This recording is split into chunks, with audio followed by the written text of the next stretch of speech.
আসসালামু আলাইকুম ওয়া রাহমাতুল্লাহি ওয়া বারাকাতুহু। বিসমিল্লাহির রহমানির রহিম। প্রিয় ফটিকছড়িবাসী, ইনশাআল্লাহ আপনারা সবাই ভালো আছেন।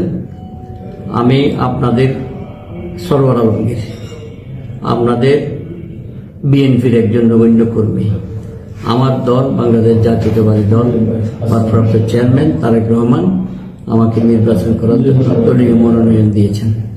আমি আপনাদের ফটিকছড়িবাসী বাংলাদেশ জাতীয়তাবাদী দল অঙ্গ সংগঠনের প্রতিটি নেতা কর্মীদেরকে নিয়েই একসাথে আগামী নির্বাচনে ফটিকছড়ির 5 লক্ষ ভোটার সবাইকে ঐক্যবদ্ধ করে আমরা আমাদের দলের ভারপ্রাপ্ত চেয়ারম্যান তারেক রহমান, আমাদের চেয়ারপারসন বেগম খালেদা জিয়াকে এই ফটিকছড়ি সিটটা উপহার দেব আপনাদেরকে নিয়েই। আপনারা আমাকে সহযোগিতা করবেন। আর আমার দলীয় নেতা কর্মীদের প্রতি অনুরোধ, কোনো মিষ্টি বিতরণ, কোনো বিজয় মিছিল, কোনো ফুল, কোনো কিছু যেন বিতরণ করা না হয়।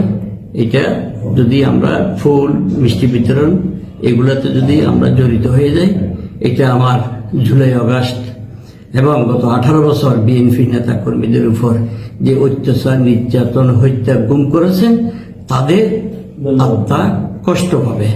তাদের রুহের আত্মার মাগফিরাত কামনা করি আমি আপনাদের কাছ থেকে বিদায় নিচ্ছি। সকলকে ধন্যবাদ। জিআই শুভেচ্ছা।